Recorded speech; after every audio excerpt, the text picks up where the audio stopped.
Austin's one of those cities that I was told by others that I would love. They never really said why, just that I in particular would love it. What I mostly knew about Austin was that, well, it resided in Texas, a state that seemed to have a personality as big as a 10-gallon cowboy hat. I knew that Austin had big arts festivals, and a big music scene, and a big, bold, catchy slogan, "Keep Austin Weird." And me? I have a deep affection for any place that takes pride in bucking normalcy. So when we arrived in Austin, it got me wondering, is Austin really weird? And if so, what exactly makes it weird? Maybe I need to tap into my own inner weird to help set the mood.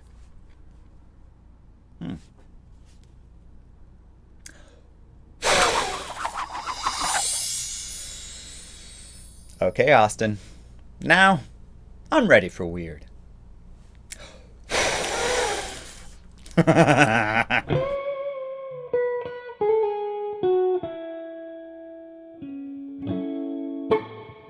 My host here in Austin is my cousin AJ, a guitar teacher who moved out west from upstate New York 15 years ago and has happily called it home ever since.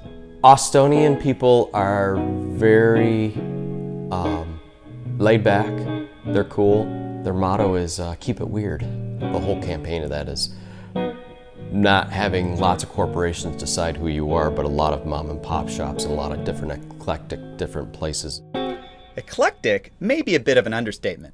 This is the city that gathers to watch the hordes of bats that come out at sunset, celebrates Eeyore's birthday with a body paint-infused festival that raises money for charity, has raised breakfast tacos to an art form. Am I hallucinating in my mouth? And counts a graffiti park as one of its iconic institutions. Welcome to the Hope Outdoor Gallery, or at least what used to be the Hope Outdoor Gallery, but I'll come back to that detail later. What started as a temporary art installation on the site of a failed condo development evolved into a beloved space where hundreds of artists have come to paint its walls. It's a big part of the community and everyone loves to come here, see the art that people have done or create their own art or create their mark. What I like about this graffiti art is that it's out in the open in nature and the canvas is already here for me. I don't have to buy a canvas or I don't have to have the art when I'm done with it and not know what to do with it. With the work you were making today, what were you thinking about? So I just stopped talking to this guy from high school, literally just now, that I've had a crush on forever. We've been friends for 5 years and we were seriously talking about dating, but it didn't work out. So that's what I was thinking about. Do you feel differently after having created some art here? Yeah, I felt like I could do something with the emotions that I've got bottled up inside. For Kayla, the Hope Outdoor Gallery is a place where she can come and express her feelings through art. And by doing so in a public place, get some perspective on them. In other places, graffiti is seen as a form of vandalism, but here, it's a valuable form of self-expression. We've been in Austin for all of an hour, and it is clear that art is everywhere here, in the way people dress, in the way they spend their time, even in the way they do business. So my name is TK Tunches. I'm the founder and creative director of Friday ATX. Friday ATX is actually not an organization. We are a small business, and we do work that is movement building work for artists and local community, local creatives. I started Friday 4 years ago. I started it specifically as a woman of color-centered marketplace. It was meant to create a space to connect, amplify, and I think really ensure that women of color had a space to be represented in this community. TK had started her own business, Las Ofrendas, making wearable art like the flower crown she was creating on the day we interviewed her. I was thinking it'll be a handful of vendors, maybe 7, and we'll just have little tables, and I just really didn't think it was gonna be kind of the movement that it's turned out to be, We actually hold 7 markets a month. We work with 6 different venues. I work with about 250 different artists a month right now. As Friday ATX took off, so did TK's ambitions for her business. But as an artist and social entrepreneur, Having a thriving business meant not only growth on the balance sheet, but also on the impact she could have on the community. So I always say Freedom Friday was kind of like the Trojan horse. Like we lead it in, we're like, here's the market. And then we actually are like, and we want to talk about economic disparity. And we want to talk about the ways that creative communities aren't able to survive in Austin. And we want to talk about subjects that are sometimes taboo within our communities, like sexuality and gender and politics, and why is it important to build healthy communities, and what does that look like? And so the programming has always been there to kind of facilitate that dialogue in a community space. Part of what that looks like is taking commerce and a social movement and combining it with one hell of a good time. One of the things that we've done with Freedom Friday is like we really work to create each market as an event. Like we have DJs, we'll have photographers, we'll have community members there. We create a space that celebrates our culture through both creating fun spaces, but also like giving people space to breathe and to feel comfortable and to like just see each other.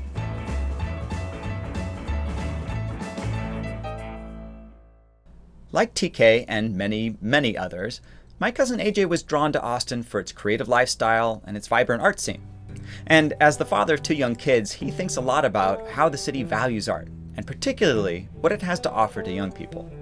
In Austin, there is much more of an emphasis in music to be in the schools than it is, I think, in other places. Music programs here are huge. Now, you might say lots of communities have school music programs. So what's something unique about Austin? Austin Classical Guitar Society. You know, everybody thinks of guitar, you know, everybody's always like, you know, when they think of guitar, they're like, yeah, you know, and not where guitar can be really.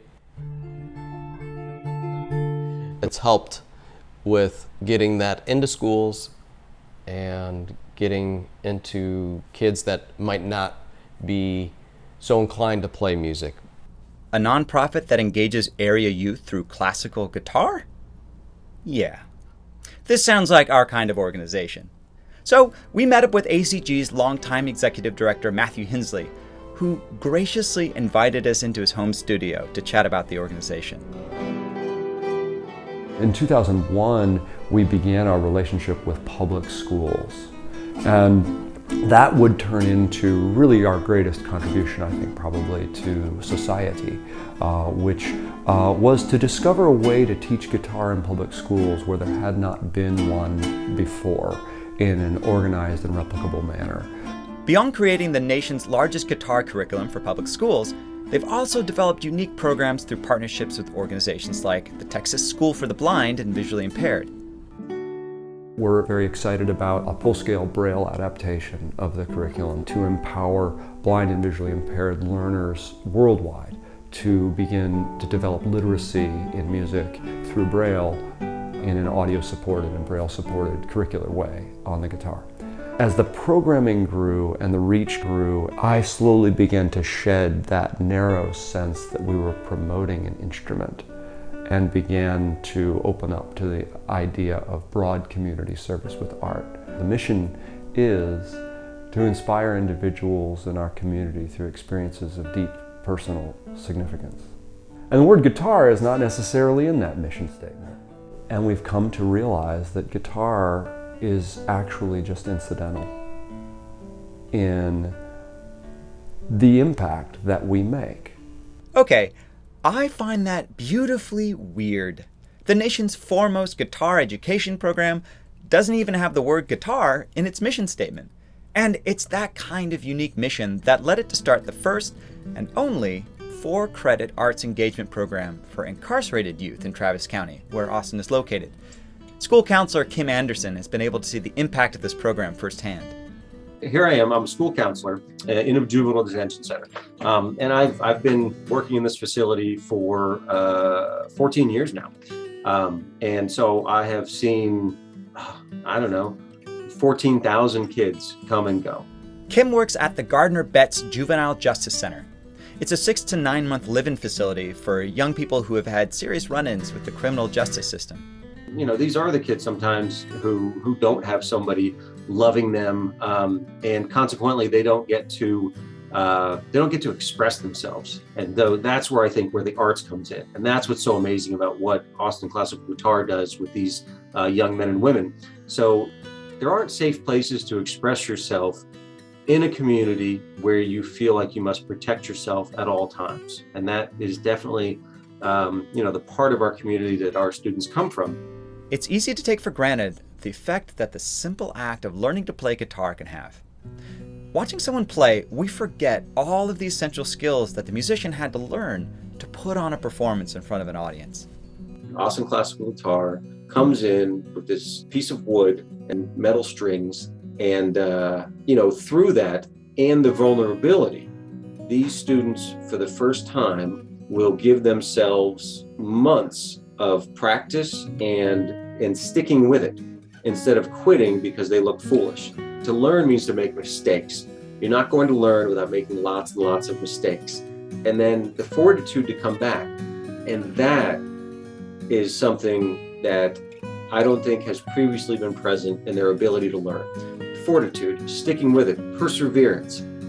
When these students perform and they are able to be a totally different person to the people that they entered the facility as, then they get to be seen in a different way.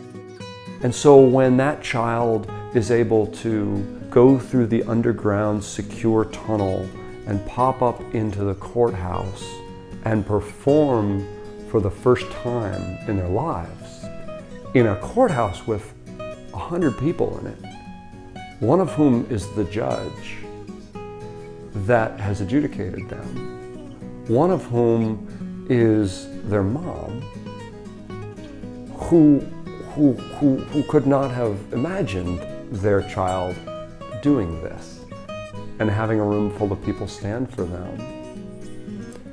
What you begin to see, if you think about it, are all of the spectra of impact. We're not teaching the judge to play guitar. We're not teaching the mom to play the guitar. But the impact is powerful, and it's specific to them.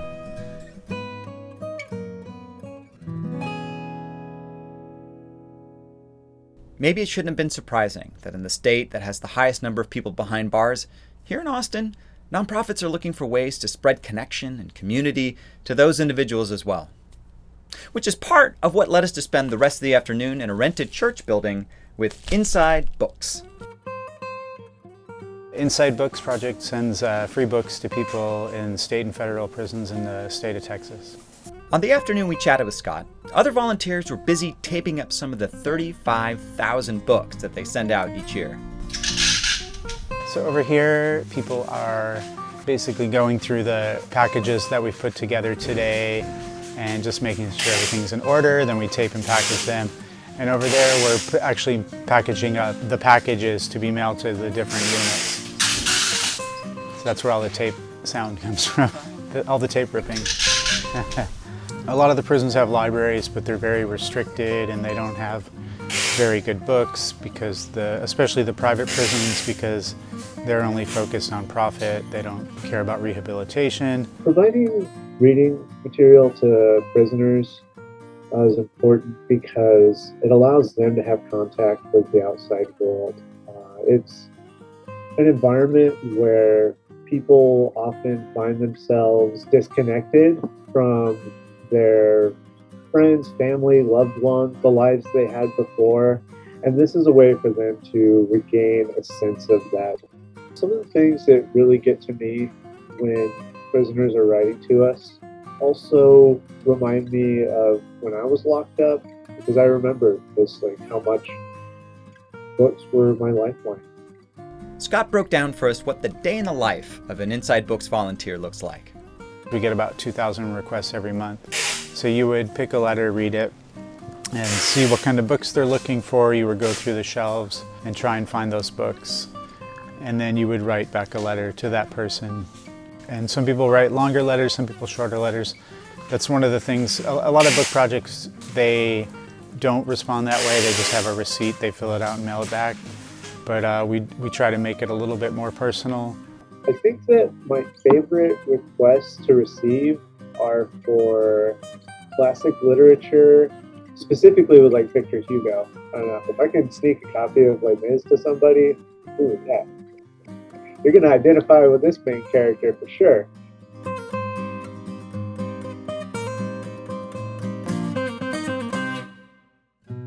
Is having a small army of volunteers writing letters and sending books to prisoners weird?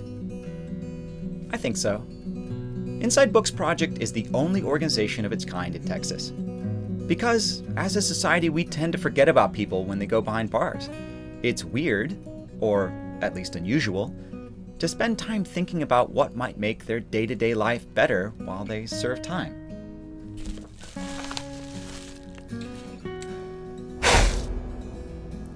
Maybe what's weird about Austin is that it feels like the arts here do more than just entertain and beautify.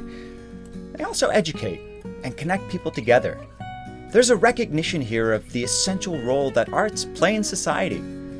Friday ATX, Inside Books Project, Austin Classical Guitar, these are the kind of organizations that make compelling arguments that the arts are just as essential in education as math and science.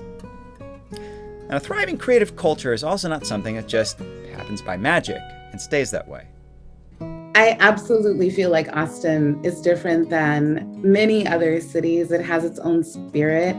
I think there's also, it's a city that's in transition right now. It's an exciting thing. It's a thing about re-envisioning and reimagining. And in other ways, it's something that's really painful to watch because so many of our community members have been displaced. So many of our community members are being lost. Managing gentrification and change is a huge challenge for many cities. And here in Austin, it's not just the people that are being displaced. It's the art as well.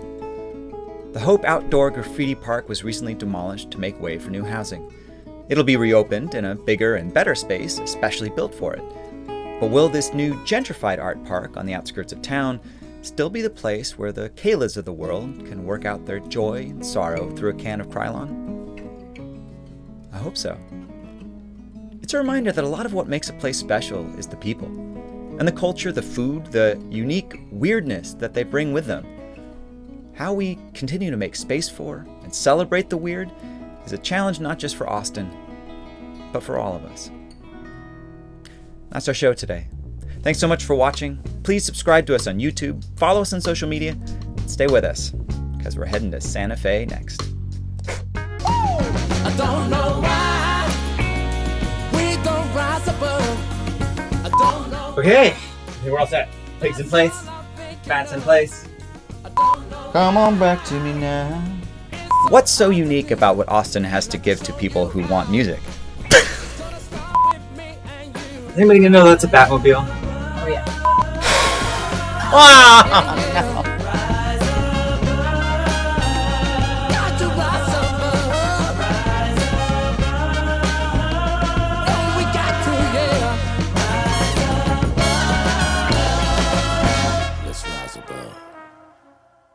That is a Batmobile. Batmobile. Do we get it? Get it? It's so good.